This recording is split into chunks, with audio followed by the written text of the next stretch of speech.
Hello everyone and welcome to the Cambridge Dictionary Facebook Live. My name is Jade, Glennon and I am Digital Marketing Executive here at Cambridge University Press. Joining me today is Jasmine Silver, Language Research Manager. Jasmine, would you mind telling us all a little bit about your role and what makes you a good person to talk to about learning vocabulary? Sure, so as you said, I'm Language Research Manager here.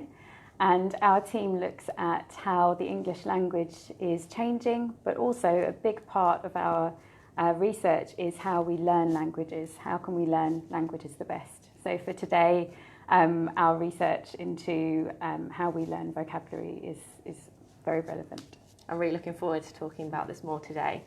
To start off, I'd like to ask you, our audience, why are you learning English? I'll give you 4 options. A, B, C or D. If you could please let me know which one best suits you in the comments. So are you learning English A, for school, B, for travel, C, for work or D, for pleasure? Now the topic we're going to be talking about today is using word lists to learn English. More specifically, the benefits of word lists and how best to use them to learn vocabulary. Where in the world are you joining from today? Please let us know in the comments. For those of you who might have missed our introductions, my name is Jade, Glennon and I am Digital Marketing Executive, and joining me today is Jasmine Silver, Language Research Manager. The topic we're going to be speaking about today is using word lists to learn English, the benefits of using them and the best ways to use them. If you have any questions as we're going along in this Facebook Live, please feel free to ask those in the comments throughout, and we will do our best to answer as many as possible at the end of the video. So Jasmine, for anyone that isn't quite sure about what they are, what are word lists and what are they generally used for? So word lists are what they sound like in a way. They are a list of words that you are trying to learn. So usually you'll have the words that you want to learn on one side and then their definitions or what they mean on another side. You might have some extra information depending on what kind of word list, if it's an online word list or an offline word list, but that's essentially what it is. And you can organise it by topic, for example, having a word list on animals or holidays or any other way that you want to organise. They're very flexible in that way. So they would generally be seen as a tool for students to learn vocabulary by comparing words and definitions. Yeah, absolutely. We know that we have to learn a lot of vocabulary to be good at a language. We think between 5,000 and 9,000 as a minimum to really know a language and be able to use it well. So we need to have a good way of organising our learning, and word lists is a really good way to organise the learning of vocabulary. Great, thank you. So we've had the poll results come in, and most of the audience that are attending today are learning English for work and for pleasure. Oh, so okay, we've got a bit of a mixed bag. Okay. So I'll take one of them as an example. If I were learning English for work, at what point in my learning journey would be the best time to start using word lists? So I would recommend really as soon as you can. So a word list helps you keep track of your learning and helps you learn the vocabulary. And we know that to learn vocabulary, you need to see it a lot of times, so up to 10 times, we think. And you need to be looking at it regularly to do that. So the sooner you can start with that, the more you can learn and the better you can become. So I recommend if you've just learnt some new vocabulary in a class, or if you've just been reading a text and you've made a word list from the words that you've seen, that maybe 5 or 10 minutes afterwards you either make your word list, or if you already have a word list, you revise it, and then regularly after that, so that you're seeing it all the words a lot of times. Great. So as soon as possible, really. Really, yeah. Start using those word Yeah. lists. Great.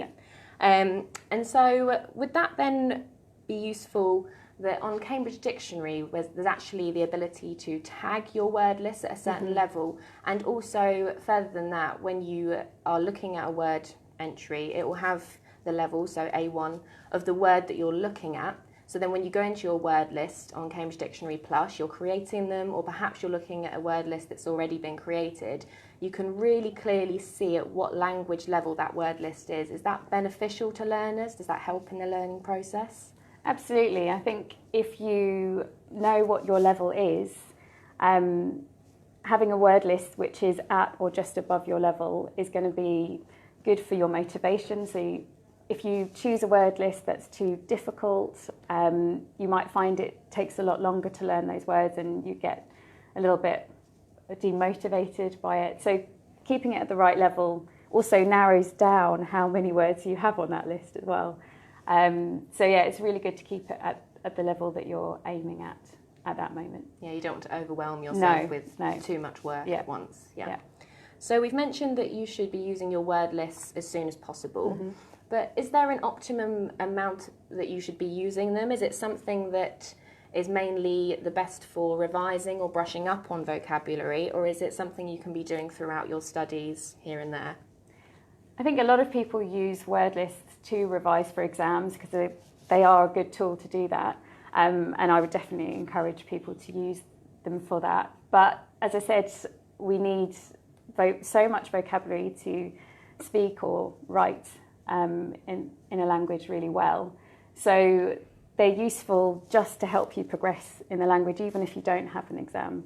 And that little and often approach, so 5 minutes a day using your word list, even if you don't have an exam, will really help you build up your language over time.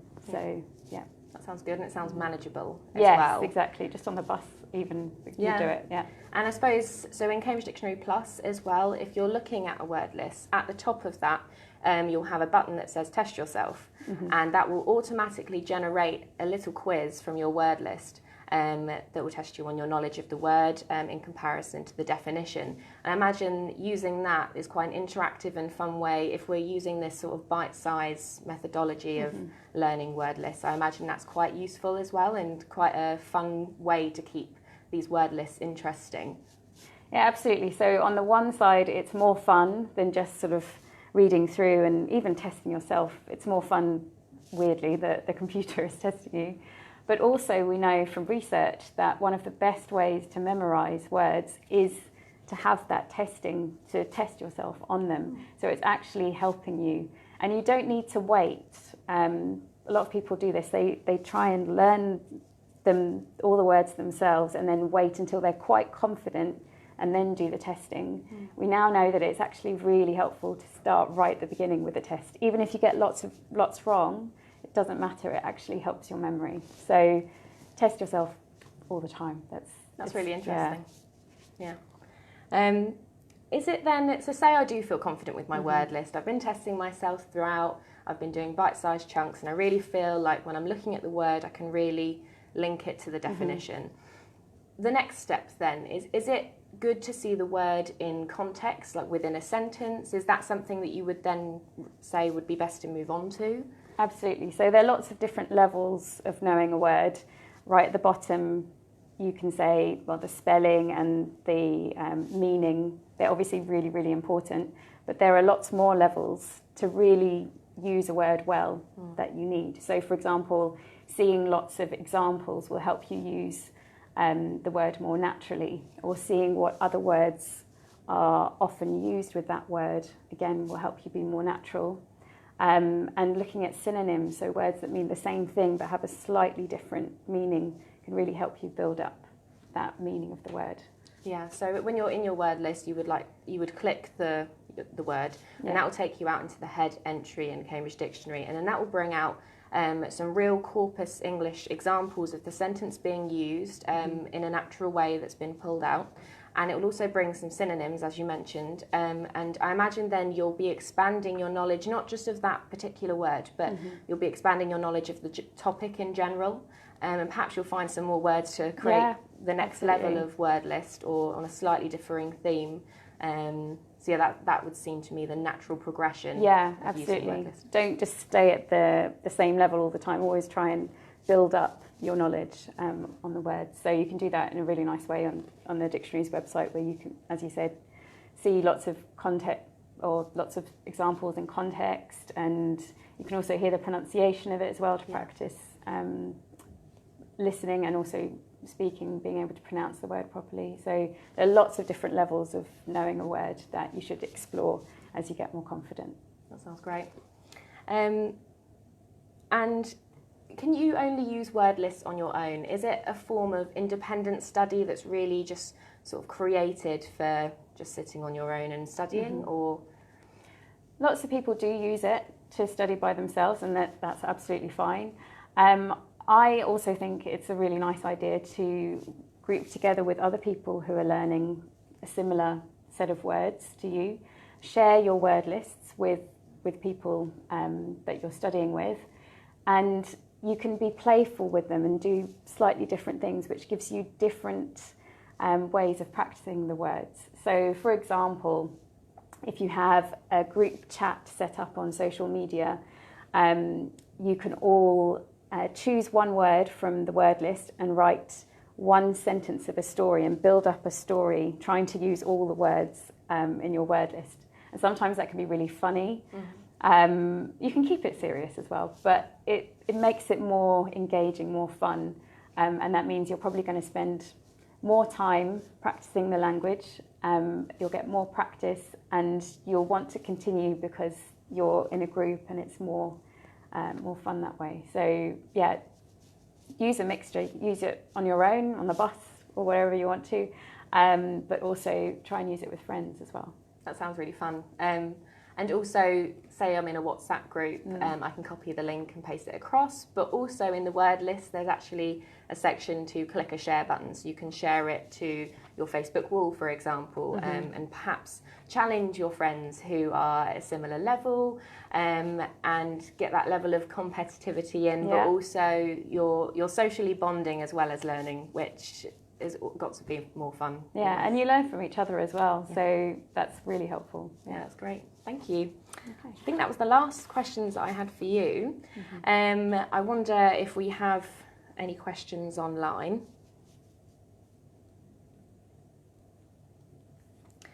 So whilst I'm waiting to see if we have any questions online, Jasmine, I maybe want to ask, what got you into language research? What made you interested in that field? So I enjoyed learning languages as a child. I enjoyed it at school. And then I actually went into language teaching. So I taught English, but also taught German and French here in the UK as well. But I always wanted to know a bit more about how we actually learn languages. So that's how I got into research, into language learning. And it's a really fascinating area, actually. Really enjoy it. So you have some teaching experience yourself. I wonder if when you were teaching, if there was a tool like this with online word lists, if that's something that you would feel comfortable recommending to your students, but also perhaps using yourself? Yeah, funnily enough, I did use the Cambridge Dictionaries one. That's not a lie, I really did. It was a few years ago, so it's probably not as advanced as it is now. But when I was setting homework for my students to read an article, for example, I would put together a word list of words that they might find a bit more difficult, so that they could use that and try and learn those words to increase their vocabulary for the next session, and we try and use those words in the next class. That's a really nice example of a teacher using word lists, setting it as homework. So the teacher's using it, then the student's going away and using it, but as a class, you're benefiting as well. I think that's absolutely. A perfect example of how they can be used as a group. And also if students themselves, if they know what kind of topics are coming up for a class, they can use the word list to try and get themselves a bit more comfortable with the vocabulary before they go into the class, meaning that when they're there, they can really try and practice it and use it rather than just try and remember the words. So yeah, there are lots of ways you can use it in a class. Yeah, lots of benefits to the classroom environment as well, having used them.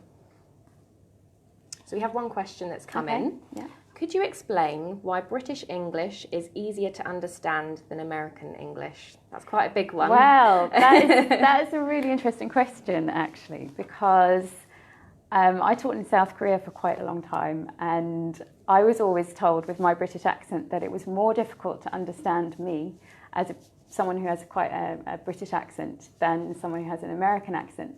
So I think it probably does depend on what you're used to. Our ears do tend to start tuning in the more we listen to a language. So if you want to understand American English more, my advice would be to, one, listen more to American English, but also maybe try and find out about the pronunciations, the differences. So on the dictionary's website, for example, you have the word and then you have the pronunciation in British English and American English. And maybe just trying out and seeing what the differences are slowly will help you understand American English a bit more. Maybe even trying to pronounce it in an American way yourself can help you understand. Yeah. But yeah, if people find different accents more difficult or more easy, or easier even. It can sometimes depend on your native language as well. Okay, well, I hope that answered your question. We have a question here: how can we speak English correctly? Well, the word correctly is difficult because I guess I would say I don't speak English 100% correctly. There is no one, I make mistakes all the time, which we have to say, like, native speakers do that all the time. But two, English is constantly changing. So what was incorrect 10 years ago has actually become correct now. But I guess you might be getting at sort of accuracy. How can I be more accurate with my grammar and so on? Again, there's a lot of practice. So there are quite a few things you can do with, if there's a particular grammar point that you really struggle with, in a similar way to what we've been recommending today, to kind of come back to it little and often. So do a little bit today, do a little bit in a few days, and again, keep repeating it. And getting feedback from other people can be really helpful as well. I don't know if you have anything. One thing that I often hear as advice given to people who are learning English is not to be so afraid of making mistakes. You learn from your mistakes, as we mentioned earlier, and us native speakers, we make mistakes ourselves all the time. So as long as you're trying, you will learn a lot quicker, and you will learn more effectively. So that would probably be the advice that I would give. Yeah, I know I'm a bit of a perfectionist, so I want everything to be perfect all the time. But I'm slowly trying to, think of my mistakes as ways of learning. And I know it's hard, but that's really a good piece of advice. Is the best you can do ultimately. So I think that would be my advice. Can you give us some tips on how to learn to speak fluently?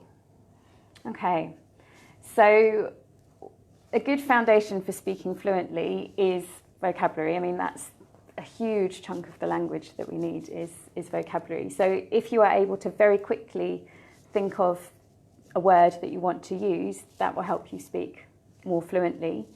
So that's a good foundation. There are also things that you can do, for example, with your mobile phone. You can record yourself speaking, say, for a minute on a topic. You can choose any topic, really. Listen back and notice where you're stumbling a little bit, and then try and record it again, maybe up to 3 times. And that will help you become more fluent, obviously in that small topic. But if you do that regularly, you'll actually find that you are becoming more fluent, and it'll build up your fluency. So even if you don't, I know a lot of people sometimes say they don't have the opportunity to practice with native speakers, but you can actually practice with yourself, just with your mobile phone or with other people. I know I use the voice memos if I'm giving a presentation or something, so that would definitely resonate with me, I think, because it's quite useful to, when you're at home, you can record these things and then you can listen to them back on repeat, and it's then that you can sort of break it down and see where you can improve. Yeah. So I think that's a really good tip to give. Have another question? Okay, yeah. How can I learn more vocabulary and get it in my mind? Okay. So, we need to learn a lot of vocabulary. So, and I know from learning other languages that it can be really hard and you always feel like you're forgetting it. So quite a lot of research has been done recently on how to memorise information, including vocabulary. And the two strongest pieces of research, the ones that we have the most evidence for, are testing yourself, which I mentioned earlier. So keep testing yourself little chunks at a time, and that helps your brain actually try and bring the information back. So what a lot of people do is they reread word lists and then they find that they can't remember. And that's because your brain doesn't have to work very hard. You have to work your brain quite hard to remember. So yeah, test yourself, make sure that you are trying to use the vocabulary in lots of different ways. So for example, when we were talking about having a group of friends and using the words in the story, you're having to use those words more actively. That will help you learn more deeply and not forget so quickly. And also, we like to call this spaced repetition, but it's basically saying that we forget quite quickly, so we should revise a new piece of vocabulary quite soon after you've learnt it. So maybe straight after class, just have a quick test of your memory, then leave it a couple of days, and then each time you come back to it, you can leave it a little bit longer. So you don't have to keep doing it every single day, but maybe after 2 days, maybe after then a week, maybe then after 3 weeks, a few months, and then eventually it will just be part of your memory. So yeah, you won't forget it so quickly. That's really interesting. I know that I can imagine that a lot of people would feel tempted to just be doing it the same thing quite often over and over again and just hoping that it will stick. But it's very interesting that spaced repetition, doing it over time, is actually more effective than attacking your brain. In fact, you don't want, again, like what I was saying, you have to make things difficult for your brain. It's good actually to forget a little bit and then have to remember it. Even if you get it wrong, you're working your brain much more. So that's actually better than having to, if you do it every single day, that's not very difficult in the end for your brain. After a few days, you know that word. You're not doing anything extra for your memory. But if you leave it for a little bit longer each time, you're forgetting it a tiny bit and then bringing it back again. So that's better for our memories. That's really interesting. So we've got another question. How can I know I reached an advanced level in English? Oh, that's a difficult question. It depends in what context. So really think about what do you want to be able to use English for? I mean, there are obviously exams. So obviously Cambridge has exams and there are other exams that you can take to kind of give you an official level. But for example, if you want to be an advanced level at work, I would say, well, what do I want to do? Do I want to be able to give a presentation? Do I want to be able to have a meeting with people of all different nationalities? And try and set some goals with that, rather than, it's very difficult to say what advanced level is. I mean, certainly from a vocabulary point of view, the dictionaries does have, so the online dictionary has a label for each of the words. So advanced usually is C1 or C2. It does depend slightly on your context. But yeah, seeing if that would be maybe an interesting thing for you to do, first of all, is have a look at what level your vocabulary is. Have a look at the C1 word lists or C2 and see where you stand with that. Yeah, that sounds like good advice to be able to check yourself quickly. I mean, that would probably take 5 minutes for you to do now. So yeah, if you're unable to check through testing immediately, then that seems like a good indicator by looking at the vocabulary level that you're able to comprehend. So I think that's it for the questions for now. Before we go, I would like to say that we will be posting some links within the comments. We'll be posting a link to Cambridge Dictionary Plus, which is, as we've been mentioning, the whole way through the video. That's where you will be able to find word lists created by Cambridge, word lists created by the community, so made by other people that are currently using Cambridge Dictionary Plus, and that is where you can begin to create your own word lists. So the link to that is dictionary.cambridge.org/plus/word list. And we'll also be providing a link to the Plus how-to video, and that is just a really short video which will show you how to navigate through Plus, how to create your word lists and other ways to use our really fun and interactive features on Dictionary Plus, which are all designed to help you on your learning journey. So I really hope that you enjoyed this live today. Jasmine, did you enjoy taking part in the live? I did, and thank you very much for your questions. I think they were really interesting, and I hope people found it useful. Great, yeah, I enjoyed taking part in the live as well. It was really great to be able to interact with our audience in real time, and I hope that you all enjoyed what we had to say. Thank you very much, and goodbye. Yeah.